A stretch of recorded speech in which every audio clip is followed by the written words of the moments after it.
आज भारतीय जनता पार्टी की सरकार में हो रहे तेल के खेल और इथेनॉल के मेल को समझने का प्रयत्न करेंगे। सन 2014 में जब भारतीय जनता पार्टी की सरकार सत्ता में आई थी, तब अंतर्राष्ट्रीय बाजार में कच्चे तेल की कीमत औसतन $99 प्रति बैरल था और उस वक्त घरेलू बाजार में तेल की कीमत ₹72 प्रति लीटर था। जबकि आज 2026 में अंतर्राष्ट्रीय बाजार में कच्चे तेल की कीमत $72 से $74 प्रति बैरल चल रहा है।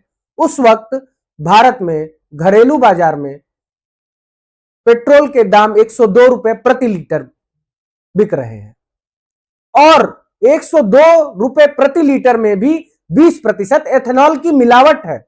मिलावटी तेल ₹102 प्रति लीटर बेची जा रही है। 80% तेल ही हम शुद्ध पा रहे हैं। जिस समय कीमत 2014 में अंतर्राष्ट्रीय बाजार में $99 प्रति बैरल औसतन थी, उस वक्त हमें ₹72 लीटर ही मिल जाता था। लेकिन आज $72 प्रति बैरल होने के बावजूद भी कच्चे तेल के दाम अंतर्राष्ट्रीय मार्केट में गिरने के बावजूद भी आम जनता को ₹102 प्रति लीटर में 20% मिलावटी एथेनॉल से युक्त तेल मिल रहा है।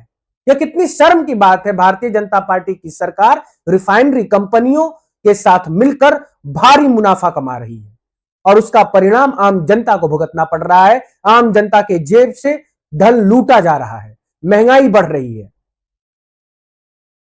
तेल के दाम बढ़ने के बहाने घरेलू बाजार में तेल का दाम बढ़ा दिया गया, लेकिन जब अंतर्राष्ट्रीय बाजार में तेल के दाम घटे हैं तो घरेलू बाजार में तेल के दाम नहीं घटाए जा रहे हैं। एक बार बढ़ने के बाद घटने की कोई उम्मीद नहीं है। तो यह स्पष्ट है कि अब मुनाफाखोरी हो रही है और यह मुनाफाखोरी करने वाली कोई और नहीं, प्राइवेट फर्म्स हैं, रिलायंस रिफाइनरीज कंपनीज हैं, वेरियस रिफाइनरीज कंपनीज हैं जो गुजरात, महाराष्ट्र इत्यादि में कच्चे तेल का रिफाइन करती हैं और भारी मुनाफा वसूलती हैं और जिनसे सरकार को धन प्राप्त होता है।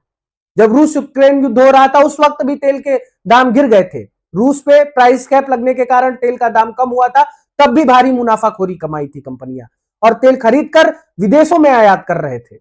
लेकिन भारतीय जनता को राहत नहीं दी गई थी। आज भी वही हाल है।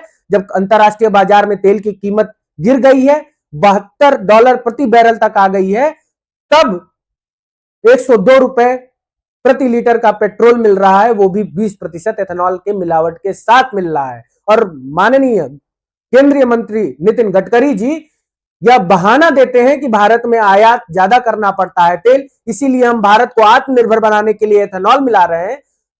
तो ऐसी कोई बात नहीं है। उन्हें यह समझना चाहिए कि हर पिता स्वार्थी होता है। यह बात सत्य है। स्वार्थी होने बुरी बात नहीं है। अपने बच्चों के प्रति हर पिता स्वार्थी होता है। आप भी स्वार्थी बनिए, लेकिन आम आदमी की कीमत पर स्वार्थी मत बनिए। किसी और को कष्ट देकर स्वार्थी बनना अच्छी बात नहीं है। आप आम आदमी, आम जनता को कष्ट देकर एथेनॉल की जबरदस्ती मिलावट करके अगर अपने बच्चों को अच्छा भविष्य देने का प्रयास कर रहे हैं तो यह सरासर महापाप है। इससे बचिए। मानवता आपको माफ नहीं करेगी, भारतीय जनता आपको माफ नहीं करेगी और जनता भारतीय जनता पार्टी की सरकार को माफ नहीं करेगी जो लोगों के साथ इतना बड़ा धोखा कर रही है कि जब अंतर्राष्ट्रीय बाजार में थोड़े समय के लिए भी दाम बढ़ जाते हैं तो घरेलू बाजार में तेल के दाम बढ़ा दिए जाते हैं, लेकिन जब अंतर्राष्ट्रीय बाजार में तेल के दाम गिर जाते हैं तो तेल के दाम घरेलू बाजार में कम नहीं किए जाते। आप 20% एथेनॉल मिला दिए, गाड़ियों पर टेस्टिंग कर रहे हैं। आपको शर्म आनी चाहिए।